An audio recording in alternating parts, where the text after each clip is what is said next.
ऋषिवर, एक प्रश्न है जो बार बार मन को कचोटता है। क्या उसका उत्तर मिल पाएगा? पूछिए राजमाता। ऋषिवर, एक संतान माता या पिता का पाप या पुण्य भोगती है, तो मुझसे ऐसा कौन सा पाप हो गया कि मेरे पुत्र और पुत्रवधू को वन की पीड़ाएं भोगनी पड़ी? माता, जिनके कर्म और जीवन चक्र अंतिम पड़ाव पर होते हैं, अर्थात जो अपना अंतिम जीवन जी रहे होते हैं, उन्हें अकारण भी कष्टों का भागी बनना पड़ता है और जीवन की यह अंतिम परीक्षा देनी पड़ती है।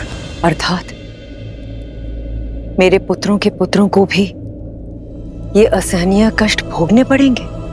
माते, संसार के हर प्राणी का भाग्य सूर्य देव की पुत्री माता छठी के हाथों लिखा जाता है।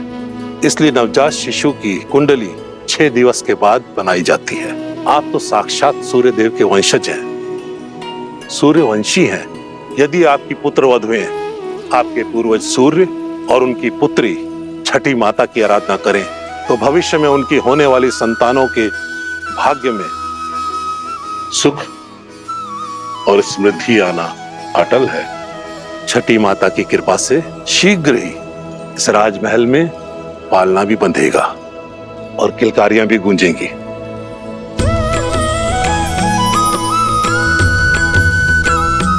महर्षिवर, हम सभी बहनें छठी माता की पूजा अवश्य करेंगे।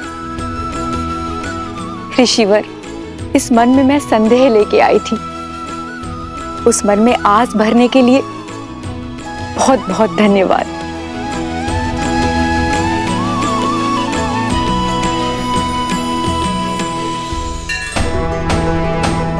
सुनो सुनो सुनो,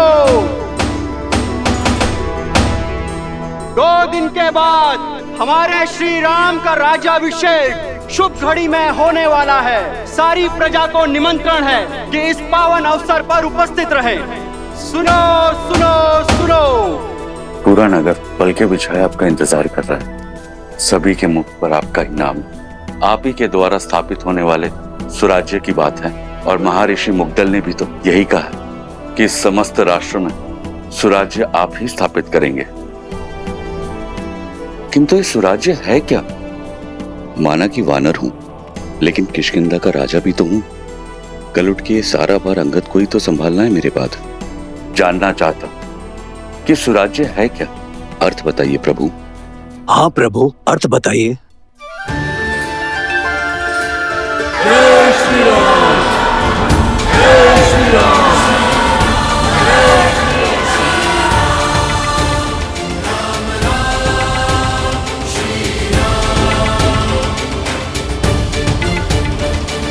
सुराज्य का अर्थ जानना था ना मित्र।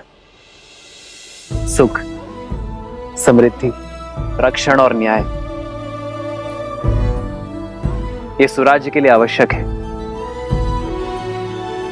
सुराज्य का अर्थ आपके सामने है मित्र।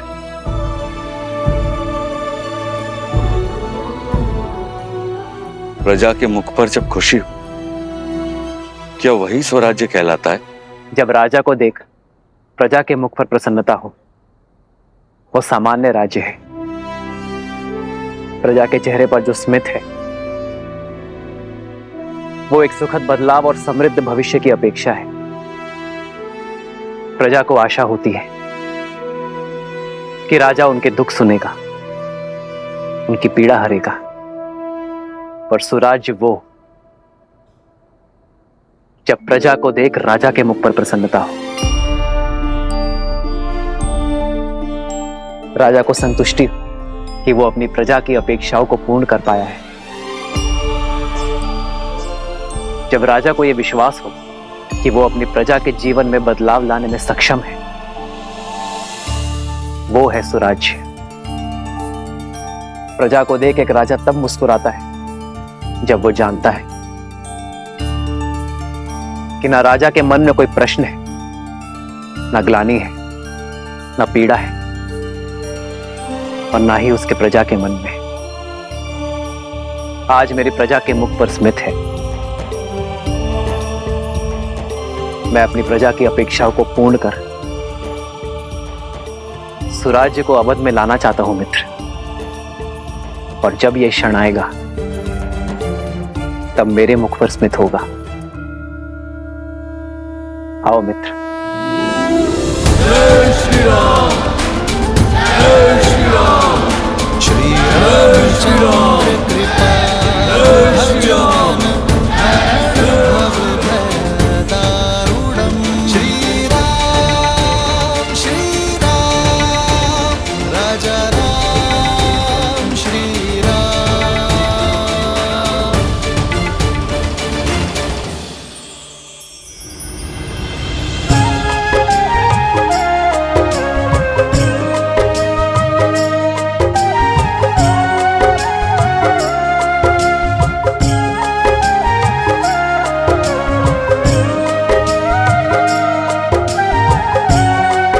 सीता दीदी, हमारे पग को कष्ट ना हो इसलिए ये सारा प्रयास हनुमान जी हमारे लिए कर रहे हैं,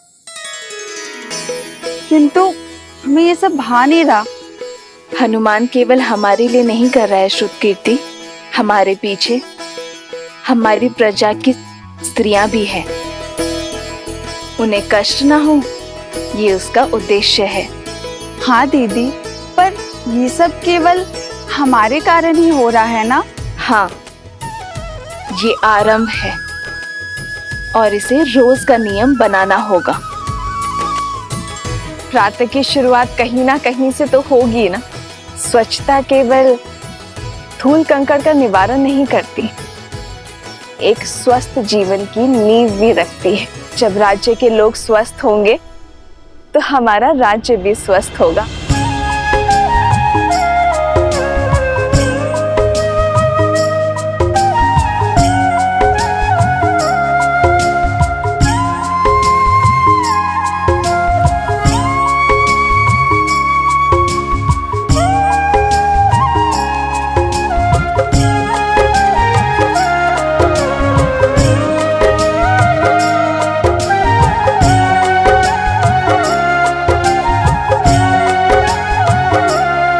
मित्र, आपके राज्य अभिषेक की पावन घड़ी, उसमें सेना का नियोजन, क्या आपकी प्रजा के मन में भय का निर्माण नहीं होगा कि होने वाले राजा अपने राज्य अभिषेक से पहले सुरक्षा का प्रबंध कर रहे हैं कि कुछ अघटित ना हो?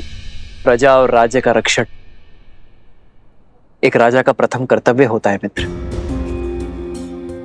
राज्य की सुरक्षा केवल आक्रमण के बाद ही नहीं, उसके पूर्व से करनी होती है। राज्य की सेना एक अन्यायी शासक के राज्य में प्रजा के मन में भय उत्पन्न करती है, तो वही राज्य की सेना एक न्यायपूर्वक शासक के राज्य में प्रजा को धैर्य, आत्मविश्वास और सुख की निद्रा देती है। सुराज्य के लिए राज्य और प्रजा की रक्षा हेतु सतर्क रहना अति आवश्यक है मित्र। जब प्रजा के मन में रक्षण का भय ना हो तो प्रत्येक व्यक्ति अपने कार्य का निर्वहन अधिक कार्यक्षमता के साथ करेगा। इससे राज्य सुख और समृद्धि के मार्ग पर चलेगा मित्र।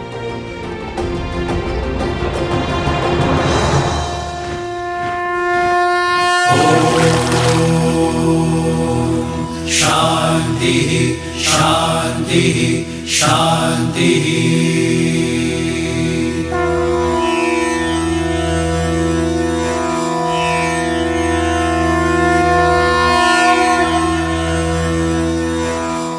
हे सूर्यदेव, रघुवंश की कुल वधू की आराधना और आभार स्वीकार करें। हे छठी मैया, ये समस्त राज्य हमारी संतान है, इनका भविष्य सुखमय और समृद्ध बनाइए। अपने तेज से हम सबके जीवन में सुख और समृद्धि का प्रकाश फैलाइए। करना कृपा इतनी मैया, बढ़े यश रघुवीर का, बढ़े यश रघुवीर का। फले फूले नगरी अयोध्या, पावन पड़े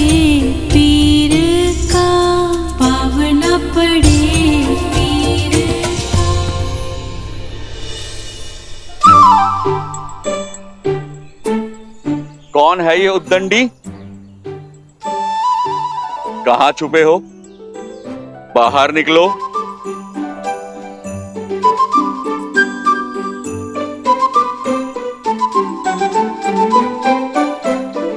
क्षमा कीजिए प्रभु। किस बात की क्षमा? वो हमारी गेंद आपको क्षति पहुंचाई। इसका दंड तो अवश्य मिलेगा, किंतु दंड से पहले एक बात जानना आवश्यक है कि किसी भी क्रीड़ा में ये विशेष ध्यान रखा जाए कि किसी को हानि ना हो, किसी को क्षति ना पहुंचे। जी प्रभु, हम दंड के लिए तैयार हैं। पहले वचन दो कि इस बात का ध्यान रखोगे। हम वचन देते हैं, अवश्य ध्यान रखेंगे। तो अब दंड के लिए सज्ज हो जाओ। अपना हाथ आगे करो।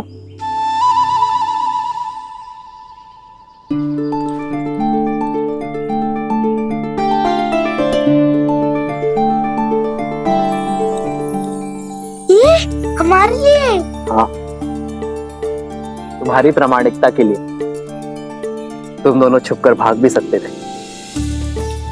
परंतु तुम बुलाने पर आए, अपनी भूल स्वीकार कर दंड का सामना भी किया।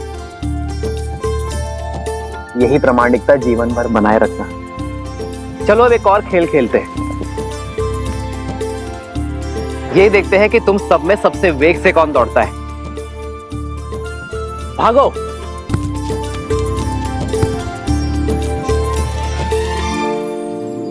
मित्र, राजा का धर्म तो सेवा है।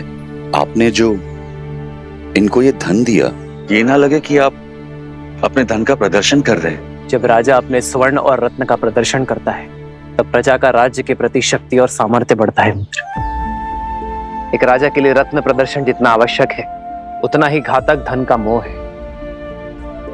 जब राजा अपनी संपत्ति को लेकर निर्मोही होगा, तभी वो राज्य को स्वराज्य की ओर ले जा पाएगा।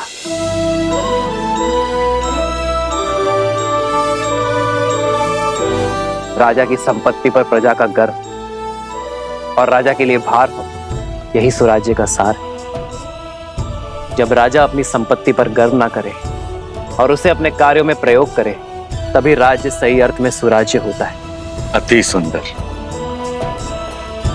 आपके विचारों ने हमारे विवेक को झंझोड़ दिया है।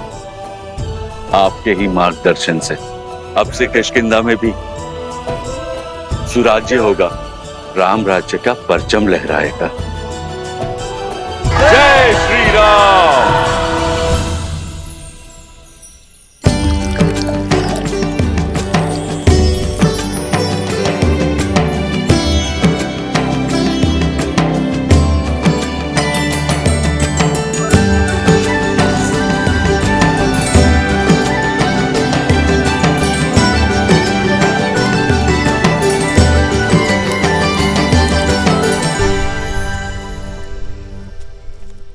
अपराधी हो तुम सब। कैसा अपराध? क्या अपराध किया है हमने? अद्भुत। पहले चोरी, ऊपर से सीना चोरी। पहले हमारे जीविका के साधन की चोरी की इन ब्राह्मणों ने, और अब तुम वैध हो। तुम मेरी पत्नी के उपचार और चिकित्सा के लिए मुझसे धन मांग रहे हो, उसके प्राण बचाने के बजाय। मैं ब्राह्मण हूँ, चोरी जैसा शब्द मैं सोच भी नहीं सकता। और ये लकड़ियां यज्ञ के लिए है। ये मेरी जीविका और मेरा धर्म है। हाँ, और औषधियां मेरी जीविका हैं। यदि मैं अपनी औषधियां बिना मोल के दे दूं, तो मेरा परिवार कैसे चलेगा? मित्र, ये तीनों ही अपनी जगह सही। अब इसका क्या उपाय है? स्वराज्य का चौथा स्तंभ, न्याय। आओ मित्र। प्रभु, प्रणाम प्रभु। क्या हुआ? ये कोलाहल क्यों है अयोध्या में? कोई बात नहीं रघुनंदन, हम तो बस ऐसे। प्रजा का राजा से समस्या छुपाना राजा की हार और राज्य के पतन का सूचक है। निसंकोच कहिए। प्रभु, पूरे दिन सूर्य के ताप में जलकर गिरी हुई लकड़ियां एकत्रित की थी, परंतु बीच में हमारी कुल्हाड़ी टूट गई।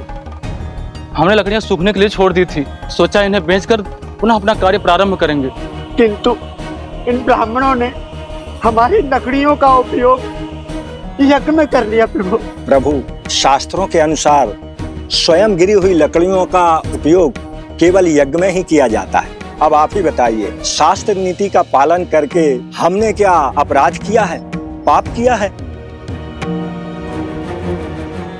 यहाँ किष्किंधा के राजा मेरे मित्र वानर राज सुग्रीव उपस्थित है। क्यों ना वो इस समस्या का हल बताए।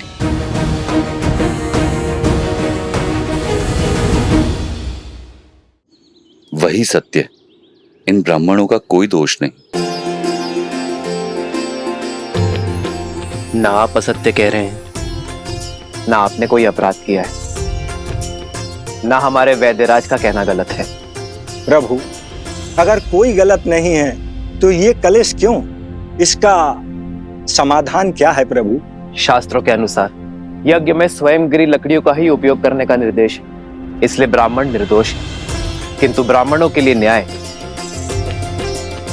वनवासियों के अन्याय का कारण बना, और वनवासियों का अन्याय वैद्यराज के अन्याय का कारण। वनवासियों की आजीविका का साधन उनसे छिन गया, उनका जीवन चक्र हिल गया। ऐसे में उन्हें पुनः सशक्त करने का दायित्व किसका है? भूल समझ में आ गई प्रभु, यह समाज का कार्य है। यज्ञ के उपयोग में मिलने वाली सुविधा का मूल्य देना हमारा धर्म है, और इसीलिए वनवासियों को नई कुल्हाड़ियां हम देंगे, अपना कर्तव्य हम निभाएंगे।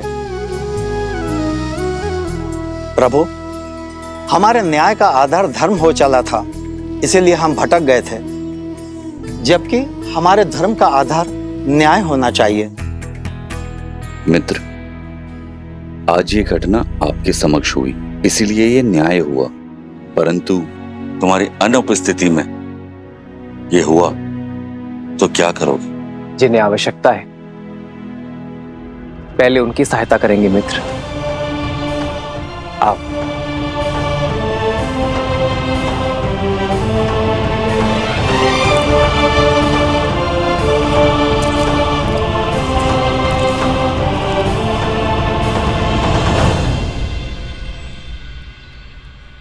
प्रभु। प्रणाम वैद्य जी, क्या मैं आपकी कुछ सहायता कर सकता हूँ? श्री राम श्री राम श्री राम श्री राम श्री रामचंद्र कृपालु भजो मन हरण भव भय दारुणं नव कंज लोचन कंज मुख कंज पद कंजारुणम्।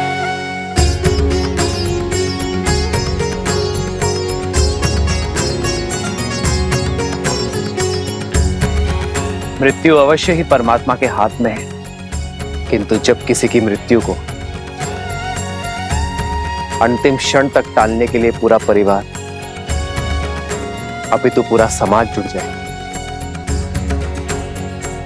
तब बनता है सच्चा और आदर्श राज्य। जब किसी के दुख के क्षण में ना कोई ऊंच नीच, ना कोई जात पात का विचार आए, वो कहलाता है स्वराज्य। जब राजा अपनी प्रजा के लिए उससे अधिक कर जाए, जिसमें वो सक्षम है, तब बनता है स्वराज्य।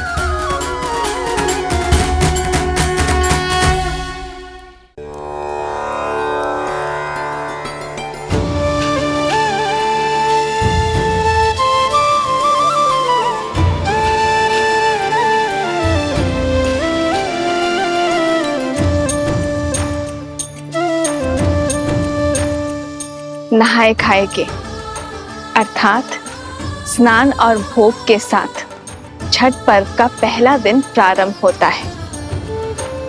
इस भोग को खाने के बाद हमें 36 घंटों का व्रत रखना होगा, अर्थात परसों भोर। ये व्रत शांति के लिए है। जहाँ शांति हो वहाँ सुख और समृद्धि अपने आप आ जाती है। ये राज्य मेरा परिवार है और इसकी शांति की कामना करती हूँ मैं छठी माँ।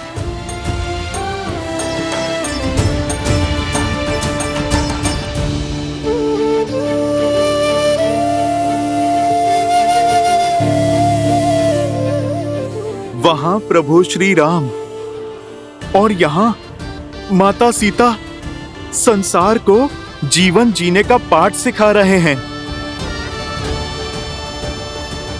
इतने से समय में इतना कुछ सीखकर मैं तो धन्य हो गया।